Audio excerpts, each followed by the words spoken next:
జాంపేట మహాత్మా గాంధీ విగ్రహం వద్ద గల వైసీపీ కార్యాలయం వద్ద జరిగిన గణతంత్ర దినోత్సవ వేడుకల్లో మాజీ ఎంపీ మార్గని భరత్ పాల్గొన్నారు.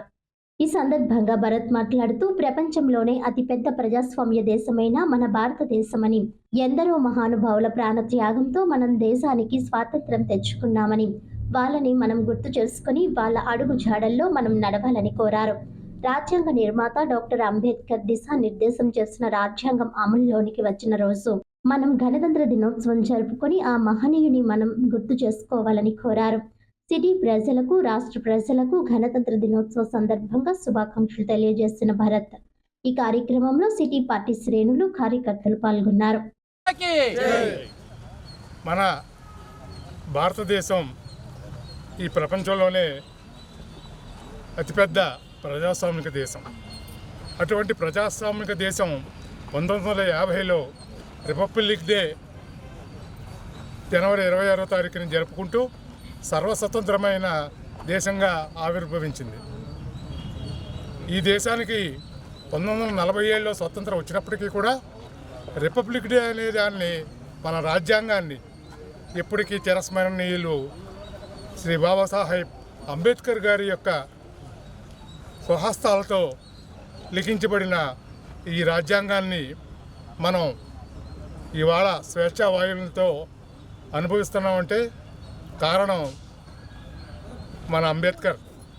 అటువంటి అంబేద్కర్ గారిని ఈరోజు ఒకసారి స్మరించుకుంటూ ఈ రిపబ్లిక్ డేని ఇందాక చిరంజీవి భరత్ చెప్పినట్టు మనం దేశం ఏమి మనకి ఇచ్చిందనే కాకుండా మనం దేశానికి ఏమి ఇచ్చామనే దాంట్లో మనం ఒకసారి ఆలోచిస్తే మన హిమాలయాల్లోనూ అటు తూర్పు కనుమలలోనూ కూడా మన భారత సైన్యం ఎంతో కష్టనష్టాలు అనుభవించి ఇవాళ మన దేశాన్ని రక్షిస్తుంది.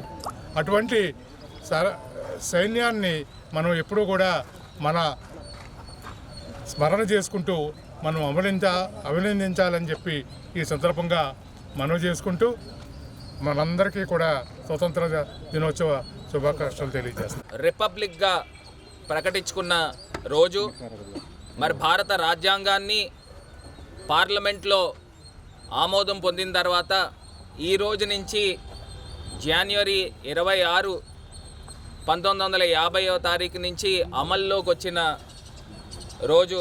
మరి ఇవాళ భారతదేశ వ్యాప్తంగా మనమందరం కూడా ఎంతో గర్వంగా బ్రిటిష్ ప్రభుత్వం నుంచి మనము సర్వస్వతంత్రులైన తర్వాత మన రాజ్యాంగాన్ని మనం ఇంప్లిమెంట్ చేసుకుంటూ ఇవాళ ప్రతి ఒక్క పౌరుడికి ఒక స్వేచ్ఛ, ప్రతి ఒక్క పౌరుడు ఆనందంగా జీవిస్తున్నారు అని అంటే ఎంతోమంది మహనీయుల యొక్క త్యాగ ఫలము ఇవాళ భారతదేశము స్వతంత్రమయ్యి రిపబ్లిక్గా ప్రకటించుకున్న రోజు. మరి ఇవాళ అందరం కూడా, ప్రతి ఒక్క పౌరుడు కూడా మన దేశానికి మనం ఏం చేశాము అనేది ప్రతి ఒక్కళ్ళు కూడా గుర్తుకు పెట్టుకోవాలి.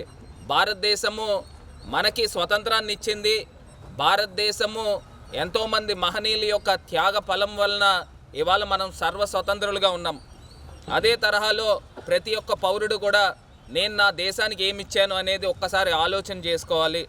ప్రతి ఒక్క పౌరుడు కూడా భారతదేశానికి ఎంతో దేశభక్తితో మన సార్వభౌమత్వాన్ని కాపాడుతూ భారతదేశాన్ని అగ్రగామిగా ప్రపంచ దేశాల సరసన నుంచోపెట్టే బాధ్యత ప్రతి ఒక్క భారతదేశ ప్రజలందరికీ కూడా 77వ గణతంత్ర దినోత్సవ సందర్భంగా శుభాకాంక్షలు తెలియజేసుకుంటూ, అంబేద్కర్ రాసిన రాజ్యాంగం నేటికి కూడా ఈ రోజున అమలు కాలేదంటే ఇంకా మనం చాలా ఆలోచన చేయవలసిన అగత్యం ఉంది. ఎందుకంటే మహానుభావులు అందరూ కలిసి ఆ రోజున ఈ అంబేద్కర్ గారు రాసిన రాజ్యాంగం, ముందు చూపుతో రాసిన రాజ్యాంగం నేటికి కూడా పూర్తిగా అమలు జరిగి ఉంటే నేటికి ఈ రోజున జరిగే అన్నీ మనం చూస్తూ ఉన్నాం. ముఖ్యంగా మన జగన్మోహన్ రెడ్డి గారి ఆశయం కూడా పేద ప్రజలందరికీ కూడా ఈ ఆశయం నెరవేరాలని ఆయన కోరుకుంటూ వైఎస్ఆర్ కాంగ్రెస్ పార్టీ తరఫున నేడు మన మాజీ పార్లమెంట్ సభ్యులు మా భరత్ రామ్ గారి ఆధ్వర్యంలో జరిగిన అందరికీ కూడా మరొక్క మారు శుభాకాంక్షలు తెలియజేసుకుంటూ శుభాకాంక్షలు తెలియజేస్తున్నాను. 1947 1947లో స్వతంత్రం వస్తే 1957లో ఇంప్లిమెంట్ చేశారు. అది రాజ్యాంగాన్ని సమర్పించిన రోజు ఈ రోజు రాజ్యాంగం అంటే సెక్యులర్ దేశం మన దేశం. ఈ సెక్యులర్ దేశంలో కులం మతం భేదం లేకుండా సమానత్వంలో పరిపాలించినటువంటి దేశం ఏదైనా ఉందంటే అది భారతదేశం. భారతదేశంలోనూ ఇవాళ సైనికులు కానీ మొత్తం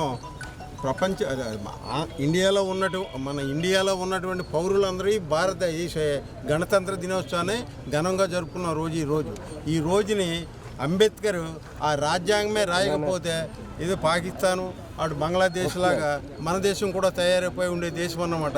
ఈరోజు సెక్యులర్ దేశం అంటే కులం మతం భేదం లేకుండా అందరినీ ఈక్వల్గా నడిపించినటువంటి మహానుభావుడు ఎవరైనా ఉన్నారంటే ఆయన అంబేద్కర్ ఆశయ సాధనకు ఈ రాజ్యాంగం సమర్పించడానికి మనం ఈ విధంగా జీవించడానికి స్వతంత్రం మనకి తెచ్చిన హక్కుల్ని సద్వినియోగం చేసుకుని ముందుకెళ్లాలని చెప్పి ఈ స్వతంత్రం సందర్భంగా అందరికీ శుభాకాంక్షలు తెలియజేస్తాను.